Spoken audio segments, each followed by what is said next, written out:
Good morning class. तो आइए आज हम लोग एक नया टॉपिक अपना देखते हैं।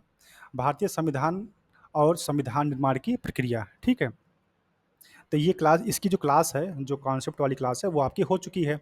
अब इस क्लास में हमको सिर्फ और सिर्फ पीवाईक्यू करने हैं। ठीक है। लेकिन इस चैप्टर को हम 3 सब टॉपिक्स में पढ़ेंगे। जो सबसे पहला है वो है निर्माण की प्रक्रिया, और जब हम दूसरा बात करेंगे तो आएगा हमारा स्रोत, कहाँ कहाँ से लिया गया है। ठीक है। और तीसरा जो है वो आपका है संविधान की प्रमुख समितियां कौन कौन सी रही हैं। ठीक है। तो इस प्रकार से हम इसको 3 पार्ट में पढ़ेंगे। तो जो सबसे पहला पार्ट है वो है आपका संविधान सभा का सभा एवं संविधान निर्माण की प्रक्रिया। ठीक है। चलिए, तो देखते हैं सवाल नंबर 1। इसमें देखते हैं भाई क्या क्या चीज़ें हैं। चलिए, सवाल नंबर 1 क्या कह रहा है, बोलो भाई।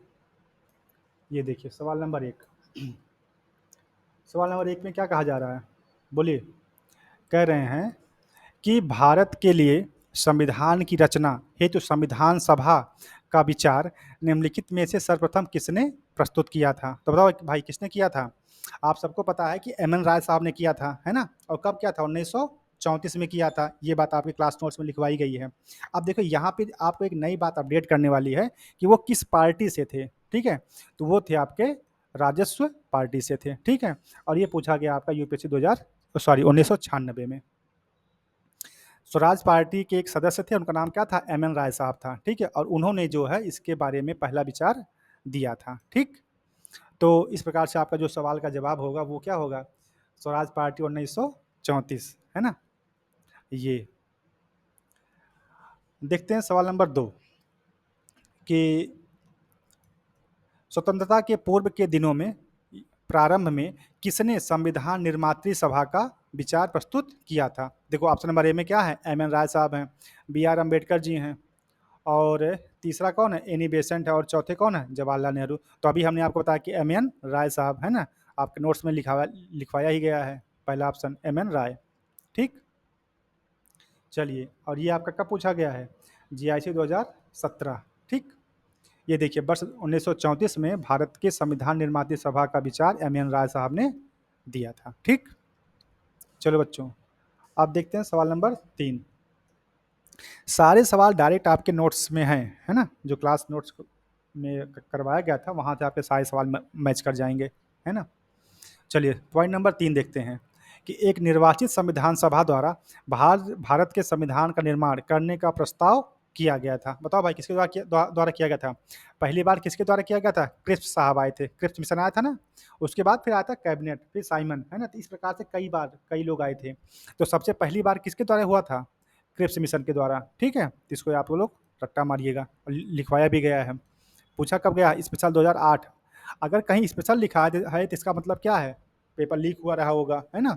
इस तरह से। तो एक निर्वाचित संविधान सभा द्वारा भारत के संविधान का निर्माण करने का जो प्रस्ताव है वह जो क्रिप्स मिशन द्वारा लाया गया था। ठीक है। इसका ऑप्शन नंबर सी सही जवाब होगा। ठीक। और आप सबको पता है कि क्रिप्स मिशन की जो बात हुई थी वो किसके लिए हुई थी। एक क्रिप्स साहब एकल सदस्य थे और वो आए थे बाद में, और उन्होंने क्या कहा था कि हमको द्वितीय विश्व युद्ध के लिए भारत के सैनिकों की आवश्यकता है। उसी के लिए वो आए थे, और उन्होंने कहा था ठीक है आप हमारी यहाँ पे हेल्प करिए, उसके बाद जो हम भारत को आज़ाद कर देंगे। तो ये चीज़ें हुई थी, आपको बताया भी गया था। चलिए पॉइंट नंबर 4, इसमें क्या कहा जा रहा है कि कैबिनेट मिशन योजना के अंतर्गत संविधान निर्मात्री परिषद में प्रत्येक प्रांत को आवंटित सदस्य संख्या निर्धारित करने के लिए किस एक प्रतिनिधि कितनी जनसंख्या के अनुपात में था। हाँ, इसको आप लोग जो है अपने क्लास नोट में अपडेट कर लीजिएगा। तो वो कौन था, 10 लाख व्यक्ति, है ना। ये पूछा गया 2003 में। कैबिनेट मिशन योजना के अंतर्गत संविधान निर्मात्री परिषद में प्रत्येक प्रांत को आवंटित सदस्य संख्या निर्धारित करने के लिए एक प्रतिनिधि कितनी जनसंख्या के अनुपात में था। कहने का मतलब ये है कि आपका मान लीजिए इतना बड़ा प्रांत है, अब इतने प्रांत में कितने लोग जो है क्या होंगे, खड़े होंगे, और एक व्यक्ति को एक क्या 10 लाख जनसंख्या का भार संभालना होगा।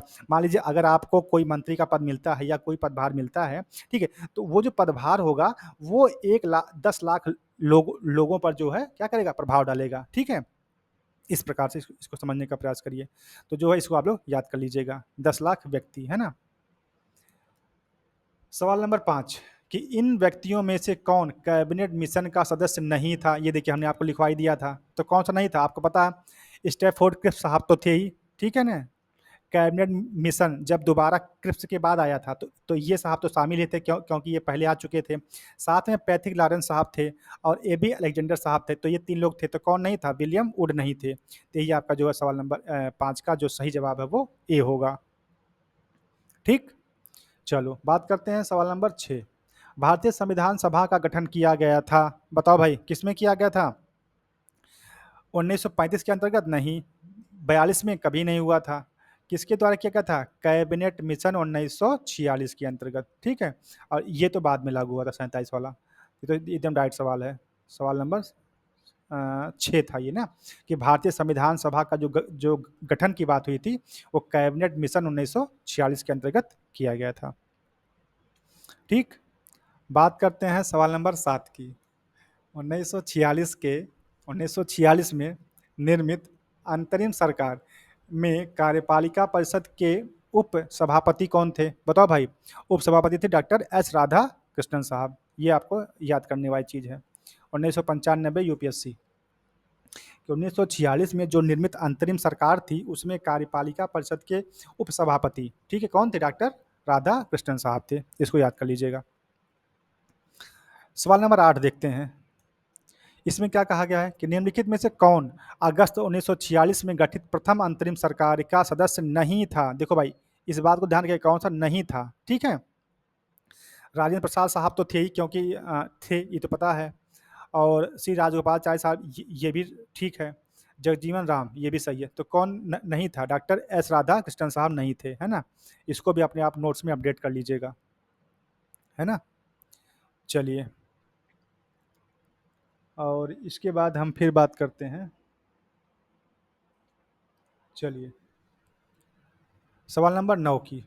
इसमें क्या कह रहा है कि वेबल योजना के अनुसार कार्यकारी परिषद में हिंदू और मुस्लिम सदस्यों की संख्या समान होनी थी। और इसका जो रीज़न है वो ये है कि वेबल का विचार था कि ऐसी व्यवस्था से भारत का बंटवारा बच जाएगा। बोलो भाई।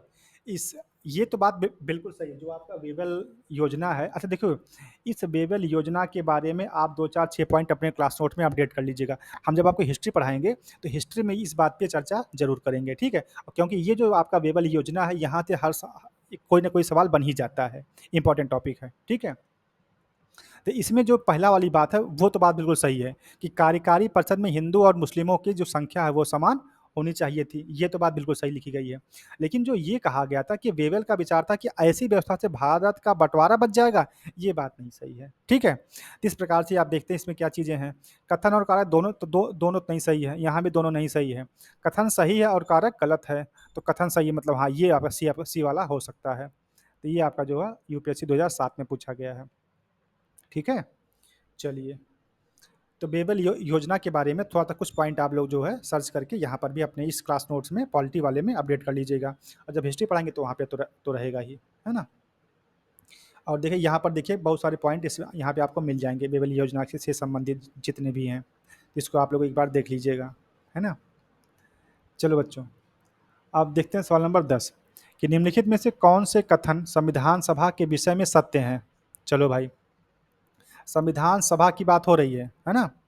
चलिए, यह वयस्क मताधिकार पर आयोजित होगी, यह नहीं होगी। संविधान सभा के बारे में पूछा, ना कि संविधान में जो लोग क्या कहते हैं, जो लोग प्रतिनिधि होंगे उनके चुनाव की बात तो हो नहीं रही है, संविधान सभा की बात हो रही है। तो वहाँ पर ये चीज़ लागू नहीं होती है, ठीक है। दूसरा कि वह प्रत्यक्ष निर्वाचन का परिणाम थी, बिल्कुल नहीं। आंशिक, हमने आपको नोट में बताया कि आंशिक और नामांकित प्रतिनिधित्व का जो है परिणाम थी, वहाँ पे लिखवाया गया है। आंशिक और क्या था? नामांकित, ठीक है, ये चीज़। हाँ, ये सही है। पॉइंट नंबर 3 कि वह जो बहुदलीय निकाय थी, ऐसा तो नहीं था कि एक के दल था। आपको पता ना कि कांग्रेस पार्टी थी और जो प्रजातंत्र था ये एक यूनियनिस्ट थी, है ना। तो कई सारे दल वहाँ पे थे, तो क्या था? वो बहुदलीय थी, बिल्कुल सही बात है। चौथे में कह रहा है कि उसने अनेक समितियों के माध्यम से कार्य किया, बिल्कुल सही बात है, समितियां बहुत सारी थी। तो 3 और 4 2 पॉइंट सही हैं। एक तो यह नहीं सही थी और एक यह नहीं सही है। तो 3 और 4 देखो यहाँ पे लिखा है पॉइंट नंबर सी में, है ना। और ये पूछा गया आपका 93 यूपीएससी, ठीक। इस प्रकार से आपका ऑप्शन नंबर सी सही होगा। बात करते हैं सवाल नंबर 11, है ना। चलो भाई, इसमें क्या है, इसमें कह रहा है कि सवाल नंबर 11, भारतीय संविधान सभा के संबंध में निम्नलिखित में से कौन सा कथन सही है। बताओ भाई। अब देखो, संविधान सभा यह वयस्क मताधिकार पर आधारित नहीं थी, बिल्कुल बात सही है। संविधान में निर्वाचन था, लेकिन सभा के बारे में यह बात गलत है। इस बात पे देखिए, बहुत गंभीरता से इस बात को लीजिएगा कि जब निर्वाचन की बात होगी तब तो वहां पे वयस्क मताधिकार का प्रयोग होगा, लेकिन संविधान सभा के गठन की जब बात होगी तब वहां पे नहीं होगा। ठीक है ना, ये बारीकी अंतर है। यह बात बिल्कुल सही है। कह रहा है कि प्रत्यक्ष निर्वाचन का परिणाम थी, नहीं भाई, कहाँ प्रत्यक्ष निर्वाचन हो रहा था, नामांकित और आंशिक की बात हो रही थी। फिर कह रहा है कि यह बहुदलीय संरचना नहीं थी, ये तो कभी नहीं होगा, बहुदलीय ही थी। देखिए ध्यान से समझिए, बहुदलीय संरचना नहीं थी। अब देखो, यही जो ऊपर वाला सवाल आपका है, इसी को इन्होंने जो क्या कर दिया, अपडेट कर दिया गया। ठीक है। अब देखो, ये सवाल आपका पूछा गया यूपीएससी 1993 में, और इसी को भाई साहब अपडेट करके ले आए हैं राजस्थान 2018 में। ठीक है ना।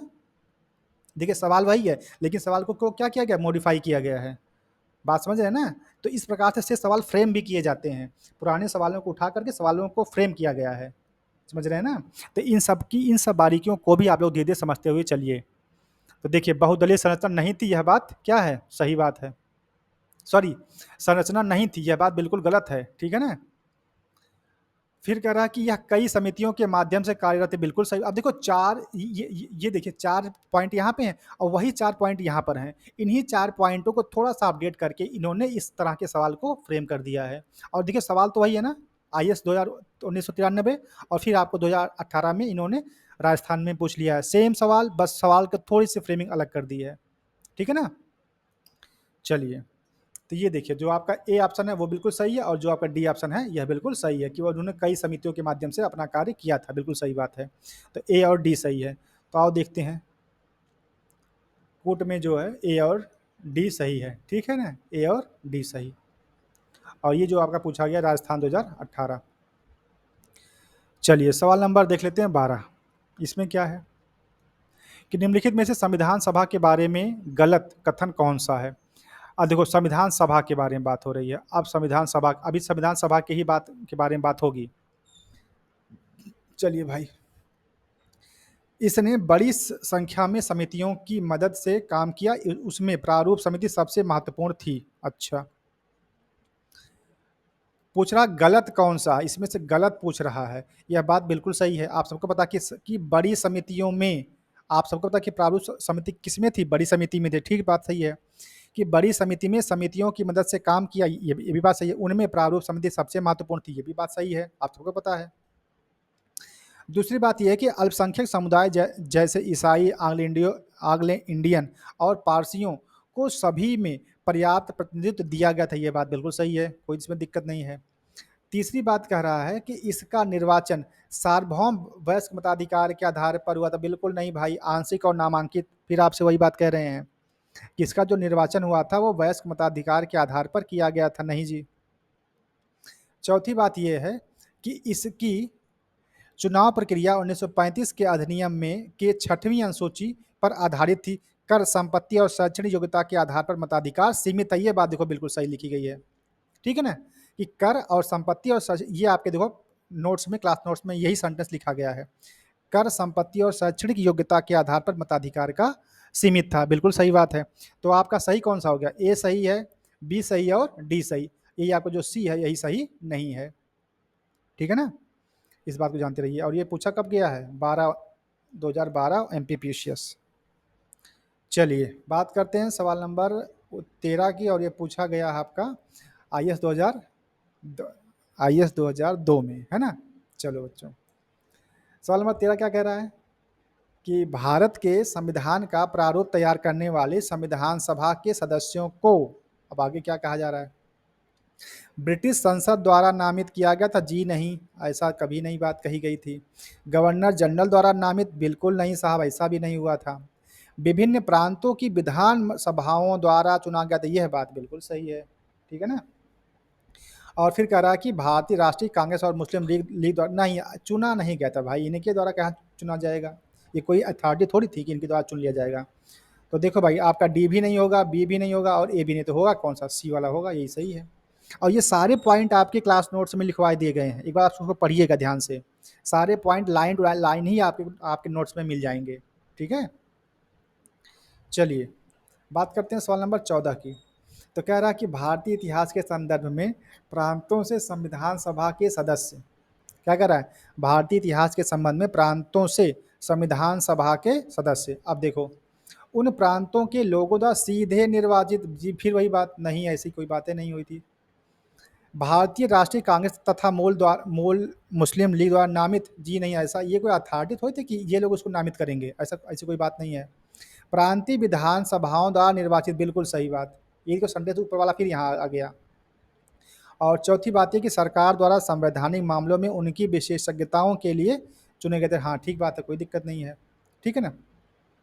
तो जो आपका ये है, ये सी है।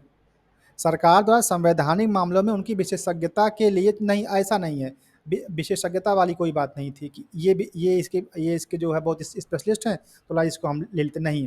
उनको प्रतिनिधि केवल चुने गए थे, ठीक है। ऐसा नहीं था कि आप इस बार इस चीज़ के स्पेशलिस्ट होंगे तभी आपको हम यहाँ पे नामित करेंगे, ऐसा नहीं था, ठीक है। तो ये क्या था आपका, जो सी वाला ऑप्शन है वही सही होगा, ठीक है। ये सारे पॉइंट्स आपके क्लास नोट्स में हैं, उसको आप पढ़िए एक बार। बात करते हैं सवाल नंबर 15 की, कि संविधान सभा के में सदस्यों का चुनाव कैसे हुआ था? बताओ भाई, सीधे जनता द्वारा? जी नहीं। भारतीय राष्ट्रीय कांग्रेस के नामांकन द्वारा? जी नहीं। भारतीय राज्यों के शासकों ने भी? जी नहीं। प्रांतीय सभाओं द्वारा, ठीक है। कि प्रांत होगा, प्रांत में कई सारे सभाएं होंगी और यहाँ पर जो है उनका चयन कर लिया जाएगा, इस प्रकार से हुआ था, ठीक है। इसको आप लोग पढ़िएगा, बहुत बारीकी से इस चीज़ें लिखवाई गई नोट्स में। पॉइंट नंबर 16, संविधान सभा के चुने हुए अस्थायी अध्यक्ष, आप सबको पता है, डॉक्टर राजेंद्र प्रसाद, छत्तीसगढ़ पीछा 2005, ठीक है। डेट कौन सी थी? 9 दिसंबर 1946। बात करते हैं सवाल नंबर 17, संविधान सभा की प्रथम बैठक की अध्यक्षता किसके द्वारा हुई थी? अस्थायी सदस्य अध्यक्ष थे, क्या नाम था? डॉक्टर सच्चिदानंद सिन्हा साहब, ठीक है। ये जो प्रथम बैठक अस्थाई के साथ हुई थी, जो सेकंड बैठक हुई थी वो अस्थाई के साथ हुई थी, और उसी में जो उनको अस्थाई अध्यक्ष भी चुन लिया गया था। पूछा गया कब? 1990 पीसीएस में। बात करते हैं सवाल नंबर 18 की। भारतीय संविधान सभा के उद्घाटन अधिवेशन की अध्यक्षता की गई थी। अब देखो भाई, उद्घाटन उद्घाटन में कौन था? डॉक्टर सच्चिदानंद सिन्हा साहब, इनके अस्थाई अध्यक्ष इनको बना करके आपने संविधान सभा का उद्घाटन किया था, ठीक है। और ये आपका जो है मेंस 2013 का सवाल है। चलो भाई, सवाल नंबर 19 की बात करते हैं। भारत की संविधान निर्माती सभा के अध्यक्ष कौन थे? अब देखिए, अध्यक्ष पूछ रहा है, तो जब कभी भी अध्यक्ष की बात करेगा तो इसका मतलब आप यही समझिएगा कि वो अस्थाई अध्यक्ष की बात कर रहे हैं, ठीक है। तो इस प्रकार से जो आपका सवाल का सही जवाब होगा वो होगा डॉक्टर राजेंद्र प्रसाद।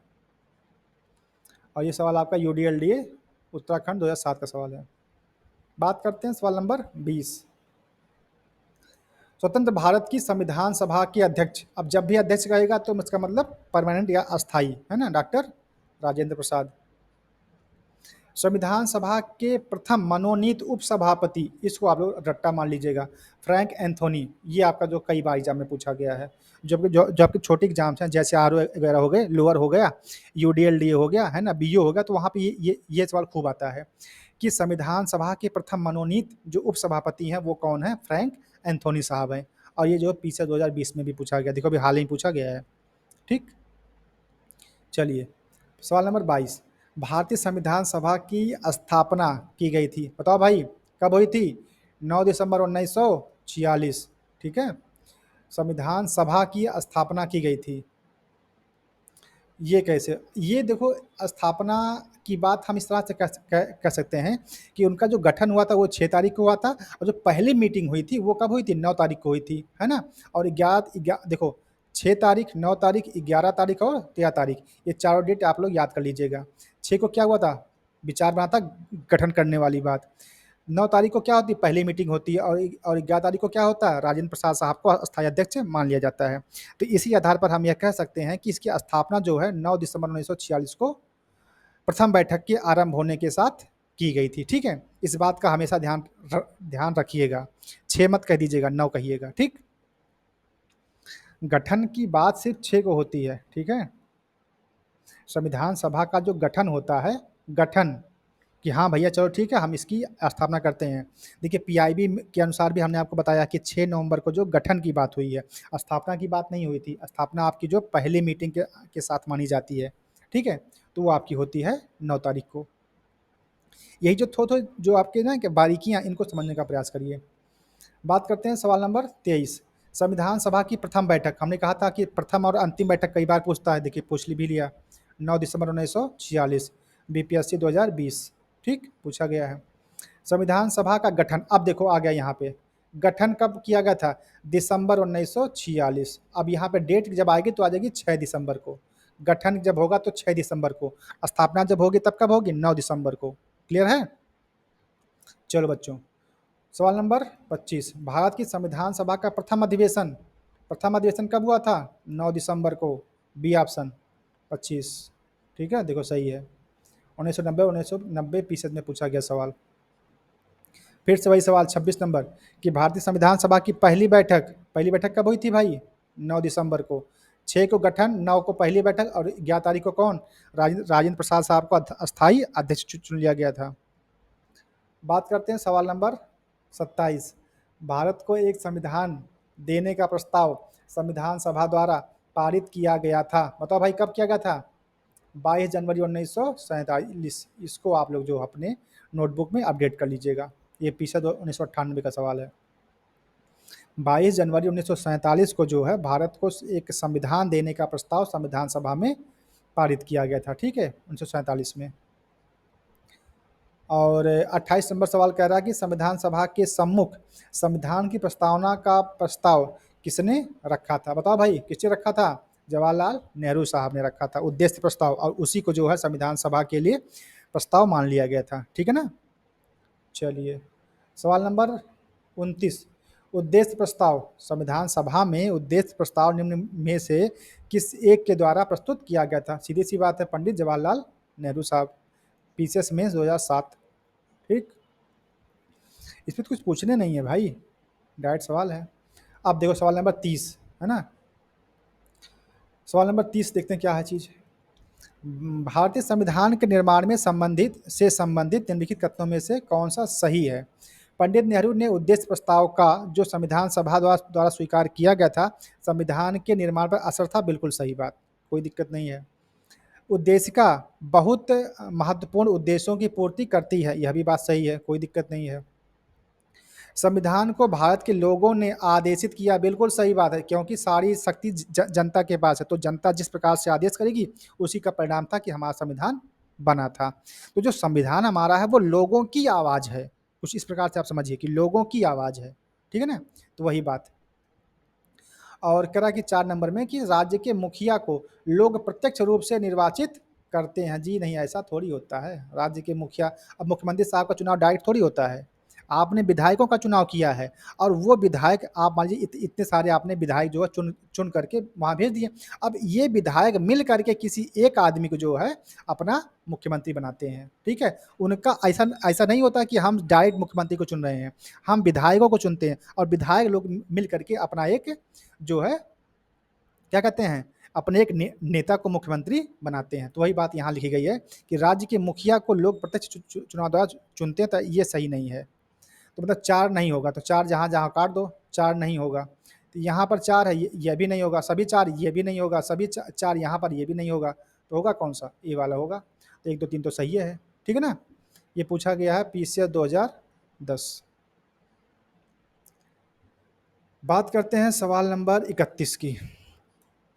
भारतीय संविधान को बनाते हुए भारतीय संविधान सभा के कुल कितने अधिवेशन? बताओ भाई कितने हुए थे अधिवेशन? 12 अधिवेशन हुए थे। ठीक है ना। ये देखिए 2 वर्ष 11 माह और 18 दिन का समय लगा था और इस दौरान कुल 11 अधिवेशन हुए थे। लेकिन ये जो 11वें अधिवेशन के अंतिम दिन 26 नवंबर 1949 को संविधान को अंगीकृत किया गया था। इन 11 अधिवेशनों के अतिरिक्त संविधान सभा पुनः 24 जनवरी 1950 को समवेत हुई थी, जबकि सदस्यों द्वारा भारत के संविधान पर हस्ताक्षर किए गए थे। तो इस प्रकार से जो इसको भी 12वें को भी शामिल कर लेंगे, तो सब मिला के कितना हो गए 12। 11 तो आपके अधिवेशन हुए और 12वीं बार क्या हुए, साइन हुई थी। ठीक है, तो उसको भी हम लोग इसमें काउंट कर लेंगे। तो इस सेंटेंस को अपने आप लोग जो है इसको इस पूरे को जो है एक बार अपने क्लास नोट्स में अपडेट कर लीजिएगा। 11 तो अधिवेशन हुए थे। अधिवेशन का मतलब क्या है कि हमारी जो संविधान सभा है, इसमें किस प्रकार से काम होगा, विचार होगा, नियम कायदे कानून बनने थे, क्या अपडेशन है, क्या चीज़ें कमी रह गई, क्या और अपडेट करना है। तो इन सारी बातों पर चर्चा करने के लिए जो उनका अधिवेशन हुआ था, तो वो तो हुआ था 11 बार, लेकिन 12वीं बार क्या हुआ था, साइन बच गई थी, तो साइन को भी ऐड कर लिया गया। ठीक है ना, ये चीज़ है। और अंतिम बार कब हुआ था, 24 जनवरी 1950 को। ठीक है ना। अब देखिए सवाल फंसाने वाला यही है। और अब ये देखिए ना, मेंस में का सवाल है 2005 बीपीसीएस। तो थोड़ी थोड़ी बारीकियां को समझने का प्रयास करिएगा। सवाल नंबर 32, भारत की संविधान सभा की अंतिम बैठक तिथि कौन सी है, बोलो भाई। सबको पता है 24 जनवरी 1950, कई बार बता दिया गया है ना। बात करते हैं 33, संविधान के निर्माण में संविधान सभा को कितना समय लगा था, 2 वर्ष 11 माह और 18 दिन। Option number A. सवाल नंबर 34, हाँ भाई ये देखो, इसको मैच करवाना है आपको, तो चलो भाई फटाफट मैच करवाते हैं। संविधान सभा के पहले उपाध्यक्ष, बोलो भाई कौन था, सॉरी कौन थे उपाध्यक्ष, बोलिए। आप सबको पता है वीटी कृष्णामाचारी, ये शायद लिखवाया भी गया, ना लिखवाया गया तो उसको लिख लीजिएगा। प्रारूप समिति के मूलतः एकमात्र कांग्रेसी सदस्य, अब देखिए यहाँ पर कांग्रेसी सदस्य कह करके जो है फंसाने की कोशिश की जा रही है। तो इसको जो आप लोग थोड़ा सा अपने नोट्स में अपडेट कर लीजिएगा कि वो भाई साहब कांग्रेस के ही थे या किस पार्टी के थे, है ना। तो ये थे साहब कौन, के.एम. मुंशी साहब थे, जानते रहिए। फिर राजस्थान की रियासतों को प्रतिनिधित्व करने वाले संविधान सभा के सदस्य कौन थे, और संघ संविधान समिति के अध्यक्ष कौन थे। अब ये जो चारों भाई बहुत टफ है, तो इसको आप लोग जो है इसी प्रकार से इसको, ऑप्शन नंबर बी दिया हुआ सही, बी। ए का 4 है और बी का 3 है, सी का 1 और डी का 2 है। इसको इसी रूप में आप अपने क्लास नोट्स में अपडेट कर लीजिएगा, है ना। ये चीज़ें छूट गई हैं, इनको इसी फॉर्म में लिख करके क्लास नोट्स में अपडेट कर लीजिएगा, है ना। चलिए यहाँ पर देखिए लिख दिया गया है कि संविधान सभा के पहले उपाध्यक्ष थे एच.सी. मुखर्जी साहब। ठीक है। और प्रारूप समिति के मूलतः एकमात्र कांग्रेसी सदस्य थे, वो थे के.एम. मुंशी साहब। और राजस्थान की रियासतों का प्रतिनिधित्व जो है वीटी कृष्णामाचारी साहब ने किया था, करने वाले संविधान सभा के सदस्य थे। और संघ संविधान समिति के अध्यक्ष जो जवाहरलाल नेहरू साहब थे, है ना। चलिए, और ठीक है, बात करते हैं सवाल नंबर 35 कि भारतीय संविधान के निर्माण के समय संविधानिक सलाहकार, बताओ भाई। ये आपको बताया गया, बी.एन. राय साहब को बताया गया था। सही बात है, बी.एन. राय साहब क्या थे, वो संवैधानिक सलाहकार नियुक्त किए गए थे। और ये सवाल इतना इंपॉर्टेंट है कि इतनी बार पूछा गया, कितनी बार, 4 बार। इसलिए जो है इसको रट लीजिएगा, और लिखवाया भी गया है। कितने सवाल हैं इसमें टोटल, ओ भाई साहब 50 सवाल हैं। चलिए, तो हम लोग 35 तक आएंगे, बस 15 सवाल और बचे हैं, फटाफट इसको भी कर लेते हैं। बात करते हैं सवाल नंबर किसकी, 36। संविधान सभा का प्रथम प्रारूप तैयार किया था किसने भाई, डॉक्टर बी.एन. राव साहब ने। प्रथम प्रारूप इन्होंने तैयार किया था, और उसके बाद जो है हैंड ओवर किया गया था किसको, डॉक्टर बी.आर. अम्बेडकर साहब को। ठीक है, ये चीज़ है। अब देखिए यह भी जो आपका सवाल घुमाने वाला है कि प्रथम प्रारूप किसने तैयार किया था, तो बी.एन. राव साहब ने जो है इसको तैयार किया था। नहीं तो कुछ लोग किनको मार के आएंगे, अम्बेडकर साहब को। इसीलिए पीवाईक्यू किया जाता है। अब देखो पीवाईक्यू में आपको कुछ बातें क्लियर हो रही हैं। जैसे वहाँ पर आपको कहा गया था ना कि वयस्क मताधिकार वाली बात, तो संविधान सभा के लिए नहीं था, वो निर्वाचन के लिए था, है ना। ये थी। लेकिन जो अब देखो, जैसे यहाँ पे कह रहा है कि प्रारूप समिति जो सबसे पहले किसने तैयार की थी, तो बी.एन. राव साहब थे। लेकिन कुछ लोग जो लोग पीवाईक्यू नहीं किए रहेंगे, वो लोग मार देंगे अम्बेडकर साहब को, है ना। तो इसको भी आप लोग थोड़ा सा अपडेट कर लीजिएगा। ठीक। संविधान सभा में भारतीय संविधान का तृतीय वाचन कब प्रारंभ हुआ था, अब बताओ भाई। तृतीय वाचन कब प्रारंभ हुआ था, इसके बारे में देखो यहाँ पे लिखा हुआ है कि संविधान सभा में भारतीय संविधान का तृतीय वाचन 17 नवंबर 1949 को प्रारंभ हुआ था, और 26 नवंबर 1949 तक चला था। देखो ऐसा हुआ था कि संविधान का जो वाचन हुआ था वो 3 ही बार हुआ था। कितनी बार हुआ था? सॉरी, इसको एक ही मानो, 3 बार। वाचन जो कितनी बार हुआ था? 3 बार हुआ था, ठीक है? इस बात को जानते रहिएगा। और देखो ये पूछा गया आपका रेवेन्यू इंस्पेक्टर मतलब कानूनगो 2014 में पूछा गया है। और पूछा कि कब उसका किया गया था, तो ये जो डेट है इसमें से कोई भी डेट सही नहीं है ना? तो डेट कौन सी है? 17 नवंबर 1949। और ये कब तक चला था? 26 नवंबर 1949 को, 49 तक चला था, ठीक है? ये चीज़ है, तो इसको भी अपडेट कर लीजिएगा। बात करते हैं सवाल नंबर 38 की। भारत का संविधान पूर्ण रूप से तैयार हुआ था, बताओ भाई। 26 नवंबर 1949। तैयार तो हुआ था लेकिन लागू कब हुआ था? 1950 में। तैयार तो हो गया था, उसमें अभी बहुत सारी खामियां भी थी, अपडेशन बाकी थे, साइन बाकी थे, और भी चीज़ें करनी थी। तो बन तो गया था 26 नवंबर 1949 को, लेकिन लागू कब हुआ? 1950 को, ठीक है? 26 जनवरी 1950 को। तो ये जानते रहेगा, ऑप्शन नंबर बी। अब देखिए यहाँ पर भी बारीकी का ध्यान रखा गया है ना?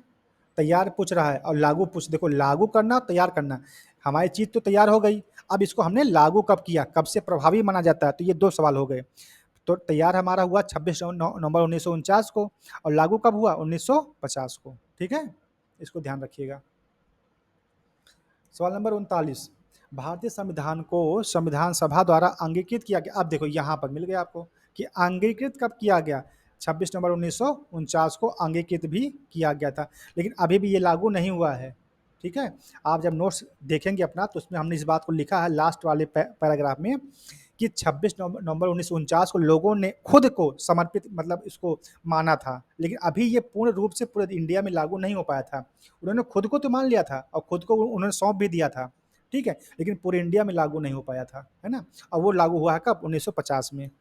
इसको जानते रहिएगा। और ये बात आपके पैराग्राफ में लास्ट में लिखी गई है, क्लास नोट्स में। सवाल नंबर 40 की बात करते हैं, तो संविधान सभा द्वारा भारतीय संविधान को स्वीकृत किया गया 26 नवंबर 1949। अभी स्वीकृति की बात चल रही है, ठीक है? अब देखिए भारत का संविधान किस तिथि को अपनाया गया 26 नवंबर 1949 को अपनाया गया। और ये देखिए भारतीय संविधान सभा कब लागू हुआ। अब देखो यहाँ पे सवाल मिल गया। अभी तक क्या था? अभी तक लोगों ने अपना संविधान बनाया, खुद को सौंप दिया, लोगों को सौंप दिया, लेकिन पूरे भारत में लागू नहीं हो पाया था। लागू चल करके हुआ है आपका 26 जनवरी 1950 को। तो ये देखिए, देखिए तैयार करने वाली जो बात आपकी है वो यहाँ से स्टार्ट होती है सवाल नंबर 38 से। तो 38 वाली बात को समझिएगा, 39 को समझिएगा और 40 को समझिएगा। फिर आपका आता है सवाल नंबर 41, तब वहाँ पर जो है पूरे देश में क्या होता है? लागू हो जाता है। सॉरी, सवाल नंबर 42 में, यहाँ देखिए सवाल नंबर 42, तो यहाँ पर लागू होता था। तैयार कब किया हुआ है ये सवाल अलग है, पूरे देश में लागू कब होता है वो सवाल अलग है। तो ये बारीकी है, इसको समझिएगा। बात करते हैं सवाल नंबर 43। संविधान को 26 जनवरी के दिन लागू करने का निर्णय इसलिए लिया गया था, क्यों? क्योंकि ये चीज़ें आपके नोट्स में लिखवाई गई हैं, बताओ भाई। क्योंकि इसी दिन 1930 में स्वतंत्रता दिवस के रूप में मनाया गया था। कहाँ पे? रावी नदी के तट पे, ठीक है? लाहौर अधिवेशन 1929, 31 दिसंबर 1929 की घटना है, ठीक है? उस दिन तो उन्होंने लाहौर अधिवेशन में ये बात कह दी गई थी, ठीक है? और 26 जनवरी 1930 को जो है लोगों ने उस संविधान जो उन्होंने बनाया था उसको उन्होंने खुद को सौंप दिया था और लोगों में बांट दिया था, लेकिन देश में लागू नहीं हो पाया था। और जो डेट थी हमारी 26 जनवरी वाली, उसी नाते हमने इस डेट को यहाँ पे मेंशन कर दिया कि 26 जनवरी को ही हम इसको मनाएंगे, क्योंकि इसके पहले भी हम एक बार इसको क्या कहते हैं, इसको हम एक बार मना चुके हैं कि हमारा संविधान लागू हो चुका है, ऐसा हम मान चुके हैं। तो उसी नाते जो है इसको ये डेट रखी गई है। ये भी लिखा गया, आप उसको पढ़ लीजिएगा, है ना? सवाल नंबर 44। भारतीय संविधान दिवस, हाँ भाई ये बताओ 26 नवंबर को मनाया जाता है, इसको आप लोग रट्टा मान लीजिए। ये भी लिखवाया गया है। भारतीय संविधान दिवस कब मनाते हैं? 26 नवंबर को मनाते हैं, जो कि 1949 में बनकर तैयार हो गया था। बीपीएससी 2016 का सवाल है ये। भारतीय संविधान को अपनाया गया था, बोलो भाई। संवैधानिक सभा द्वारा अपनाया गया था, ब्रिटिश संसद द्वारा? जी नहीं, भारतीय संसद द्वारा अभी कहाँ बना ही था, जनरल साहब से कोई मतलब ही नहीं है, तो संविधान सभा द्वारा। बात करते हैं सवाल नंबर 46। भारतीय संविधान को 26 नवंबर 1949 को किसके द्वारा अधिनियमित किया गया? किसके द्वारा अधिनियमित किया गया? तो संविधान सभा द्वारा अधिनियमित किया गया। ठीक है, इनसे कोई मतलब नहीं, इनसे कोई मतलब नहीं, इनसे कोई मतलब नहीं। ठीक है ना, अधिनियमित किया गया तो तो संविधान सभा द्वारा, है ना। और सवाल नंबर 47, भारत का संविधान अंगीकृत एवं अधिनियमित हुआ। अब देखो, जब अधिनियमित की बात आएगी तब हम क्या कहेंगे? 26 नवंबर 1949। ठीक, लास्ट बात करते हैं सवाल नंबर 48 की, कि बी आर अम्बेडकर का संविधान सभा में निर्वाचन हुआ था। कहाँ से हुआ था भाई? देखो, पहली बार तो वो पश्चिम बंगाल से खड़े हुए थे, मतलब उनको चुना गया था।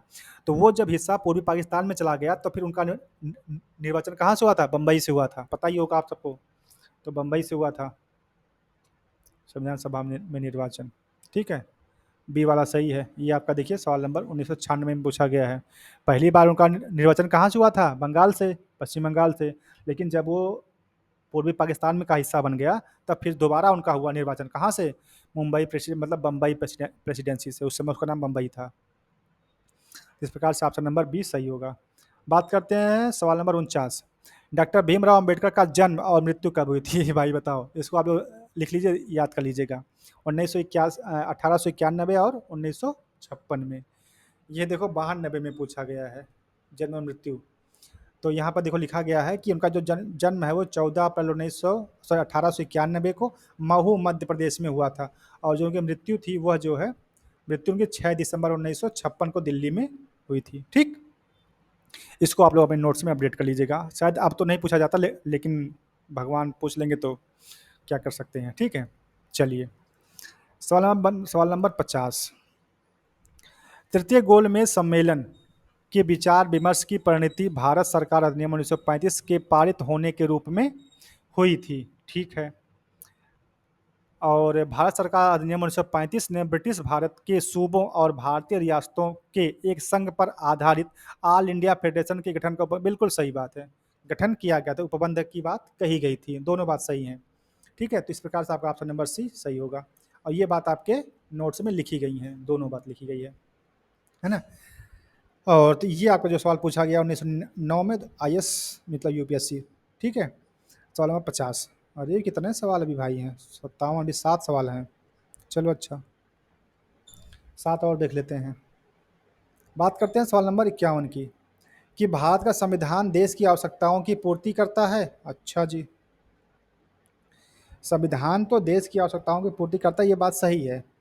दूसरी बात क्या है कि इसका रीजन क्या है? इस नाते करता है क्योंकि इसको एक गृहीत संविधान कहा जाता है। अब पता नहीं भाई, ये थोड़ा सा हमको ये बात समझ में नहीं आ रही है। तो यहाँ पर हम लोग देख लेते हैं आयोग ने इसको क्या माना है। आयोग ने बी वाला आंसर माना है। तो बी वाले में कह रहा है कि दोनों बात सही है, परंतु एक स्पष्टीकरण नहीं है। हाँ, स्पष्टीकरण नहीं होता और बात दोनों सही हो सकती है। ये तो बिल्कुल सही है, इसमें तो कुछ कहना नहीं है। ऑप्शन नंबर ए सही है। अब बी सही है, इसलिए जो है, चलिए अच्छा ठीक है। चलिए इस सवाल को हम लोग यहीं कर लेते हैं, है ना। तो आपका जो ये है ऑप्शन नंबर ए, यही आपका सही जवाब होगा। ठीक है, तो ठीक है दोस्त, अब आज के लिए इतना ही रखते हैं, बाकी चीज़ें कल की क्लास में देखेंगे, है ना। ठीक है, धन्यवाद।